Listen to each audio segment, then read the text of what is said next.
दोस्तों, कैसे हैं आप लोग? आई होप अच्छे होंगे। पिछले वीडियो में हमने चर्चा की थी कर्म और भाग्य के ऊपर।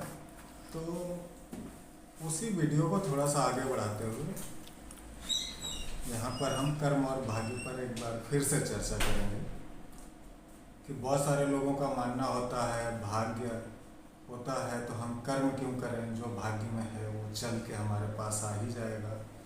या बहुत लोगों का ऐसा मानना होता है कि भाग्य वगैरह कुछ नहीं होता है, ये सब ऐसे ही बातें हैं। अगर भाग्य होता तो फिर जो है लोगों को कर्म करने की क्या ज़रूरत थी। तो इस तरह की बहुत सारी चर्चाएं चलती रहती हैं और उसको लेकर आप लोगों ने पिछला वीडियो देखा भी हमारा, जिसमें हमने बताया कि भाग्य जो है वो आस्था का विषय है, विश्वास करने का विषय है, और कर्म जो है ये ईश्वर का आदेश है।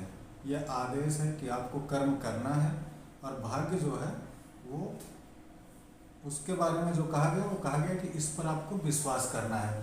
दोनों बातों में अगर आपको अंतर लेना हो तो मौत से अच्छा उदाहरण आपको नहीं मिलेगा।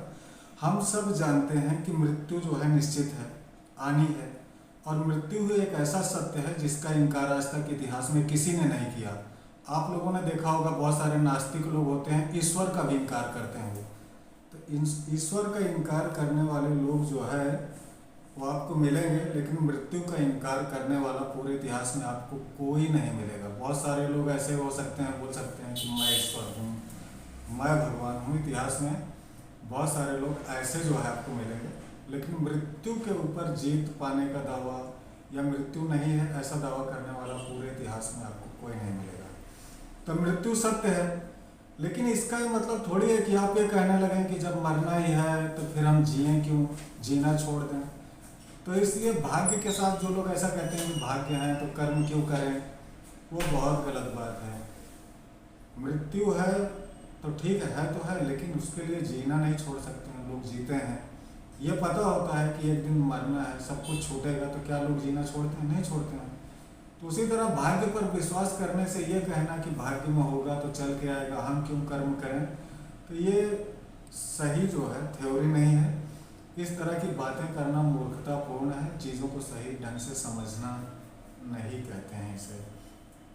हमें चीज़ों को, जो चीज़ें जैसी हैं वैसे ही समझना है। जो आस्था का विषय है उस पर आस्था रखना है, जो कर्म का विषय है उसे करना है हमें। तो सब कुछ भाग्य में लिखा होने के बावजूद भी ईश्वर ने हमें क्या आदेश दिया है कि आपको कर्म करना है। भाग्य होता है तो इस सत्य पर जो है हमें विश्वास करने को कहा गया है, इस पर हमें विश्वास करना है, और कर्म जो है करने की आज्ञा दी गई है, कर्म करना, और कर्म करने के लिए हमें स्वतंत्रता दी गई है। ऐसा नहीं है कि हमारे हाथ बंधे हुए हैं और कर्मों का हिसाब हमसे क्यों लिया जाना है, क्योंकि हमें स्वतंत्रता दी गई है। हम अच्छा कर्म भी कर सकते हैं, बुरा करने की भी स्वतंत्रता है।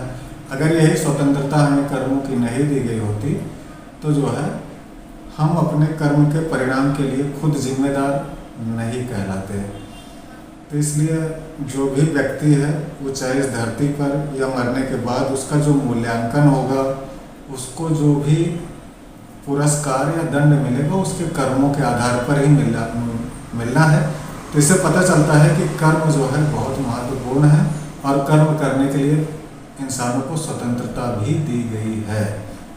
ऐसा नहीं है कि आपको कर्म करने की स्वतंत्रता नहीं है। ये स्वतंत्रता जो है आपको पूरी तरह से मिली हुई है। पशुओं को नहीं मिली हुई है, वो डिसाइड नहीं कर सकते हैं, वो स्वतंत्र चुनाव नहीं कर सकते हैं। ये सुविधा सिर्फ मनुष्यों को मिली है कि वो अच्छा का भी चुनाव कर सकते हैं, बुरे का भी चुनाव कर सकते हैं।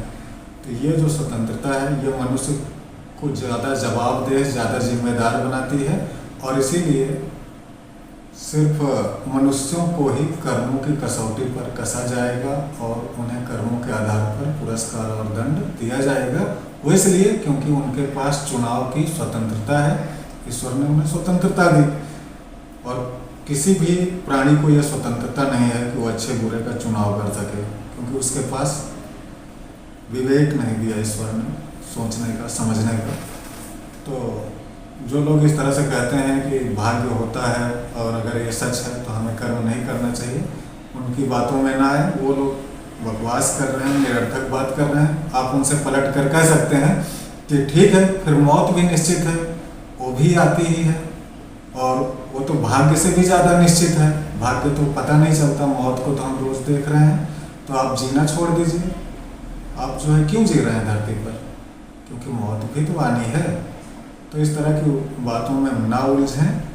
भाग्य जो भेद का विषय है उसको भेद के विषय पर रखें, और जो आदेश है करने का विषय है उसको जो है उस वहाँ पर रखें, और दोनों को एक साथ जोड़कर देखेंगे तो कोई दुविधा नहीं होगी।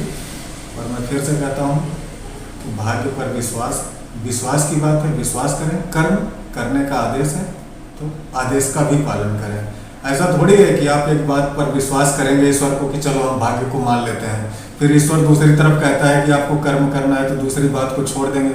बोलेंगे अरे ईश्वर तो फंसा रहा है, कैसी बातें कर रहा है, बोल रहा है भाग्य है तो करने। भैया भाग्य है, लेकिन भाग्य को आप जानते नहीं। जिन चीज़ों को जानते नहीं तो जानने का प्रयास तो करना ही पड़ेगा ना हमें।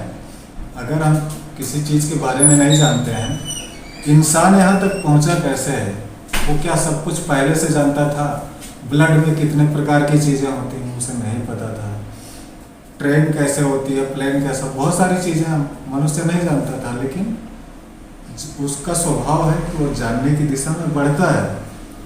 तो हमें उस दिशा में चलना है, चीज़ों को जानना है। जो जानने की चीज़ें हैं वो जाननी है, जो मानने की चीज़ें हैं वो माननी है, और जो करने की चीज़ें हैं वो करनी है।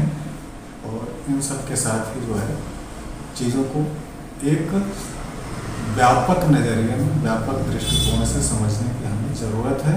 अगर एक चीज़ को पकड़कर दूसरी चीज़ को छोड़ेंगे तब दिक्कत आएगी। अगर हम भाग्य को पकड़ लें, कर्म को, सिद्धांत को छोड़ देंगे तो क्या होगा? आप उलझ जाएंगे। और दूसरी बात यह है कि अगर आप आस्था के विषय में एक बार जो है उस पर आस्था नहीं रखेंगे तो भौतिक परिणाम ज़्यादा जो है चेंज नहीं होंगे, सांसारिक परिणाम। लेकिन आप आदेश का उल्लंघन करेंगे तो उसके परिणाम आपको तुरंत देखने को मिलेंगे। ये आपकी स्वतंत्रता है कि आप भाग्य पर विश्वास करें या ना करें, क्योंकि आस्था का विषय है।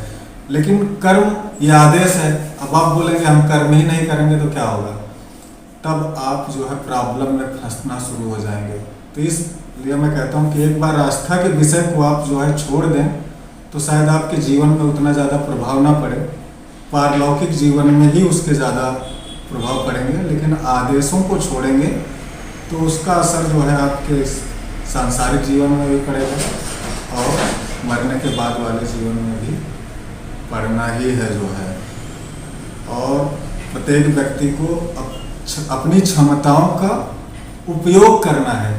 जैसे ईश्वर ने वृक्ष को जो है चलने की सलाहियत नहीं दी, उसके अंदर चलने की कैपेसिटी नहीं दी, मनुष्यों के अंदर दी, जानवरों के अंदर दी, जानवर चल सकता है। तो ईश्वर ने क्या किया? वृक्षों को भोजन उनके घर पर पहुंचाया, उनको जो है वहीं खड़े खड़े भोजन उपलब्ध कराया, क्योंकि वृक्ष को उसने चलने की जो है शक्ति नहीं दी, लेकिन मनुष्यों को दी है। अब कोई मनुष्य जो है पेड़ की तरह बोले कि वृक्षों को भोजन तो ईश्वर जो है उनके घर तक दे देता है, हम भी नहीं कुछ करेंगे।